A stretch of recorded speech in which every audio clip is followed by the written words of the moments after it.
O sistema esquecido, que faz hortas pequenas produzirem 3 vezes mais.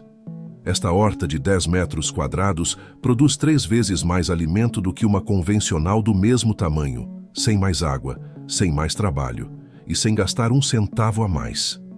E a pergunta que ninguém faz é a seguinte: por que ninguém te contou isso antes? Em 2026, o espaço se tornou o recurso mais escasso para quem quer produzir seu próprio alimento. Os quintais são pequenos, as varandas são limitadas, e a maioria das pessoas acredita que precisa de uma grande extensão de terra para ser autossuficiente. Acredita que precisa de um sítio, de um terreno, de condições que simplesmente não tem.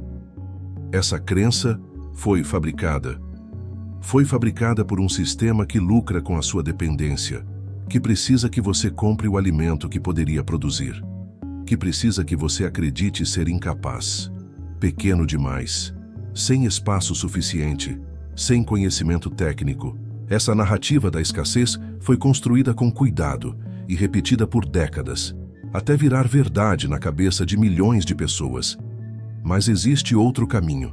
Existe um sistema de design espacial, documentado e aperfeiçoado durante séculos, que permite multiplicar por 3 a produção de qualquer horta, sem aumentar o espaço, sem aumentar a irrigação e sem aumentar o esforço físico.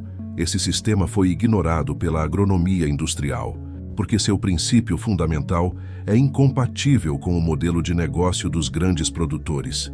Seu princípio é simples e devastador para a indústria. A natureza não desperdiça espaço, e você também não deveria. Se você chegou até aqui, é porque entende que a autossuficiência não é um luxo. É uma necessidade urgente em 2026. Inscreva-se agora e construa conosco o Manual Técnico da Independência Alimentar. A cada semana, um protocolo a mais em direção à sua liberdade real. Mas primeiro, você precisa entender por que isso foi ocultado. A agronomia industrial foi projetada para o trator, não para o ser humano. As linhas retas, os espaços uniformes, as distâncias padronizadas entre plantas, tudo foi calculado para facilitar a passagem de maquinário pesado, não para maximizar a produção biológica por metro quadrado. Não foi projetado para você, foi projetado para a máquina. E quando um pequeno agricultor copia esse modelo em sua horta familiar, está cometendo um erro silencioso e caro. Está sacrificando entre 40% e 60% de sua capacidade produtiva real. Está deixando vazio o espaço que a natureza quer preencher. Está desperdiçando o recurso mais precioso que tem, o solo vivo embaixo dos seus pés. O que você verá a seguir contradiz tudo o que te ensinaram. A natureza não planta em linhas retas. Nunca plantou. A natureza planta em camadas, em espirais, em mosaicos de densidade variável, onde cada centímetro de solo, cada centímetro cúbico de ar e cada raio de luz está sendo aproveitado simultaneamente por alguma forma de vida. A natureza não desperdiça. A natureza empilha. A natureza sobrepõe. A natureza colabora. O sistema que vamos revelar hoje se baseia em 3 princípios que a indústria jamais poderá patentear, porque pertencem à própria lógica da vida.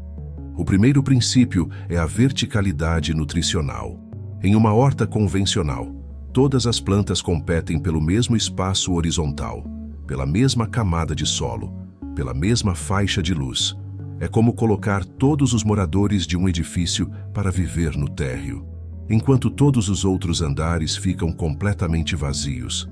No sistema de alta densidade, as plantas se organizam em estratos verticais, como os andares de um edifício, cada um com sua função, cada um com seus habitantes específicos, cada um contribuindo para o todo.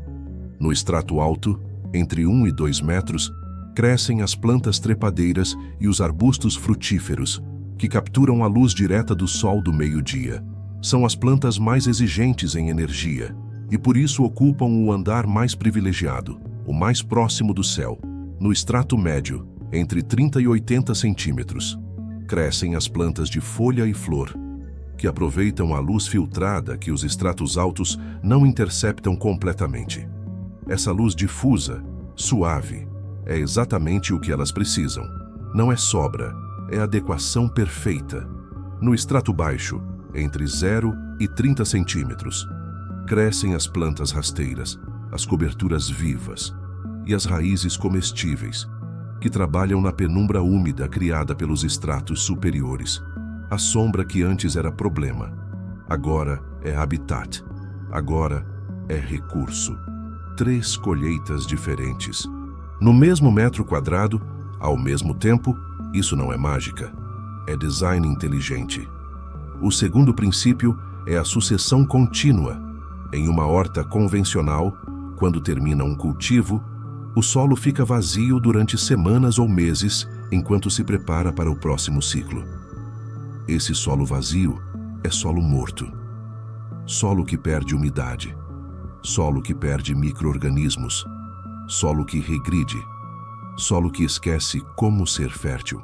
Cada dia de solo exposto ao sol direto é um dia de destruição silenciosa da vida microbiana que você levou meses para construir. A luz ultravioleta esteriliza, o vento resseca, a chuva compacta. O solo nu é solo ferido. No sistema de alta densidade, a sucessão é contínua e planejada. Quando uma planta está em sua última semana de produção, a próxima já está germinando ao seu lado. Quando você colhe uma raiz, já há uma nova muda esperando para ocupar aquele espaço exato. O solo nunca fica exposto. O solo nunca descansa, porque um solo vivo não precisa de descanso. Só precisa de movimento constante, só precisa de raízes, só precisa de vida acima e abaixo da superfície. O terceiro ingrediente é o mais perigoso para a indústria. É o design em espiral. A espiral é a forma mais eficiente que existe na natureza para maximizar superfície em um espaço mínimo. Ela aparece na concha do caracol, na folha que desabrocha, na galáxia que gira. Não é coincidência. É a solução que a natureza encontrou para o mesmo problema que você enfrenta. Como fazer mais com menos espaço. Um canteiro em espiral de 2 metros de diâmetro tem até 40% mais superfície de plantio do que um canteiro retangular do mesmo tamanho, porque aproveita tanto a dimensão horizontal quanto a dimensão vertical do espaço. Você não apenas expande a área, você esculpe microclimas dentro de um espaço minúsculo. Além disso, a espiral cria gradientes naturais de umidade e temperatura sem nenhum esforço da sua parte. O centro da espiral, mais elevado, é mais seco e quente, ideal para plantas mediterrâneas como alecrim, tomilho e orégano, que evoluíram em solos pobres e secos, que morrem no excesso de água.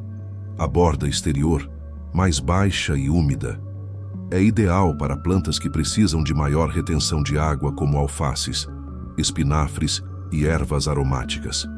Um único canteiro em espiral pode abrigar até 12 variedades diferentes, em perfeita harmonia ecológica, sem conflito, sem competição destrutiva, porque cada uma foi posicionada exatamente onde as condições naturais já favorecem o seu desenvolvimento.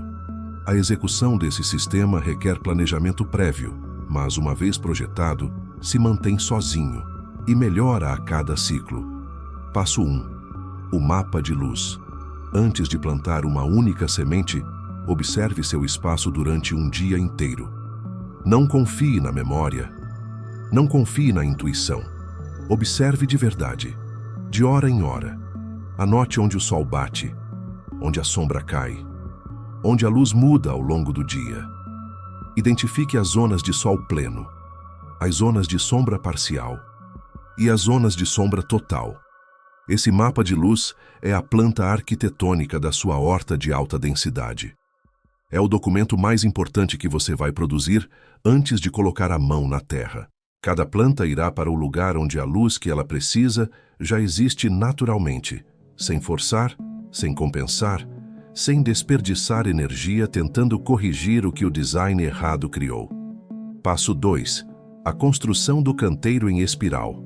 Marque o centro da sua espiral com uma estaca e trace a curva para fora, elevando progressivamente o solo da borda exterior em direção ao centro. A altura máxima no centro deve ser de 40 a 50 centímetros. Use pedras. tijolos reciclados ou troncos para conter as paredes da espiral.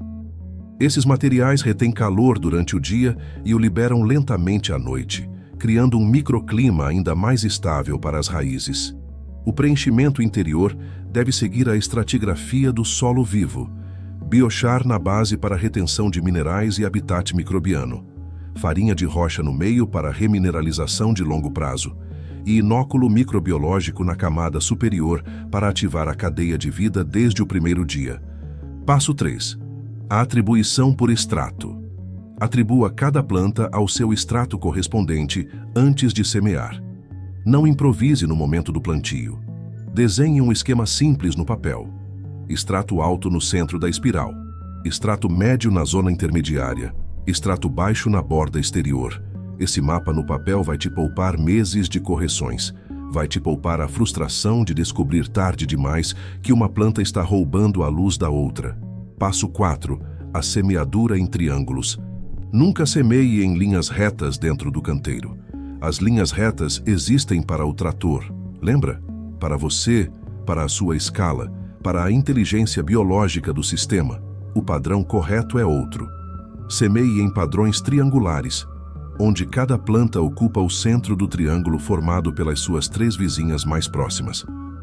Esse padrão aumenta a densidade de semeadura em 30% em relação à semeadura em linha, sem que as plantas se atrapalhem entre si, porque cada uma ocupa seu próprio cone de luz e seu próprio território radicular. É convivência, não competição. Atenção!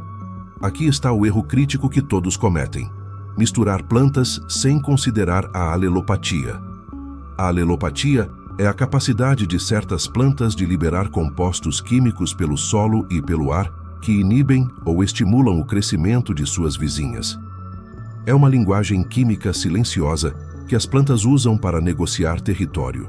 E ignorar essa linguagem pode custar metade da sua colheita. O tomate e o funcho são inimigos biológicos.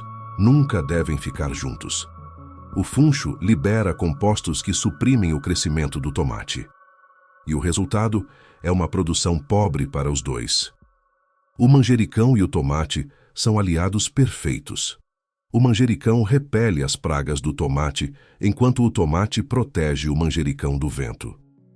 A cenoura e o alho-poró se protegem mutuamente das suas pragas específicas. A calêndula afasta nematóides do solo e beneficia quase qualquer vizinha.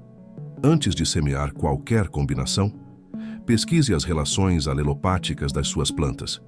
Uma combinação incorreta pode reduzir sua produção à metade. Uma combinação correta pode duplicá-la. O mesmo espaço, o mesmo solo, o mesmo trabalho.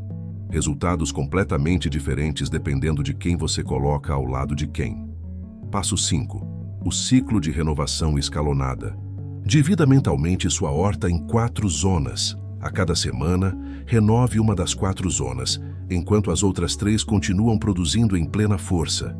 Dessa forma, você sempre tem plantas em diferentes estágios de desenvolvimento. Sempre há algo pronto para colher. Sempre há algo crescendo. Sempre há algo sendo preparado para o próximo ciclo. Nunca mais você terá a horta inteira em transição ao mesmo tempo. Nunca mais haverá semanas sem colheita. Nunca mais o solo ficará nu esperando.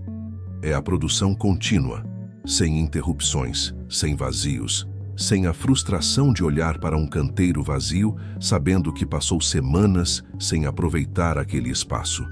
Ao implementar esse sistema de design espacial, você transforma qualquer espaço pequeno em uma máquina de produção alimentar contínua, eficiente e cada vez mais produtiva com o tempo. Uma varanda de 8 metros quadrados se torna uma horta que abastece ervas frescas e vegetais de folha durante todo o ano. Um quintal de 20 metros quadrados se torna a principal fonte de alimentos frescos de uma família de 4 pessoas. Um terreno de 100 metros quadrados se torna um sistema produtivo capaz de gerar excedentes para vender, trocar ou compartilhar com a comunidade. O espaço nunca foi o problema, o design sempre foi a solução. Em 2026, enquanto o mundo compete por recursos escassos, você estará multiplicando os seus com a mesma inteligência que a natureza usou durante milhões de anos. Não com mais insumos, não com mais tecnologia, cara, não com mais dependência de sistemas externos, mas com observação, planejamento e respeito pela lógica que a vida já descobriu sozinha.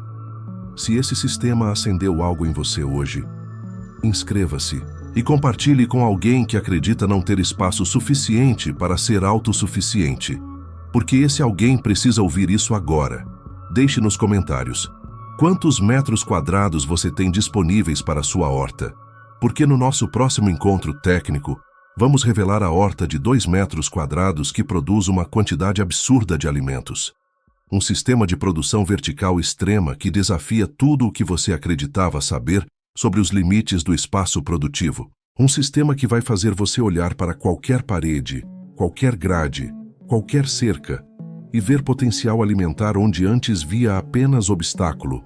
O manual continua aberto, o design se aperfeiçoa e sua independência real está tomando forma metro a metro.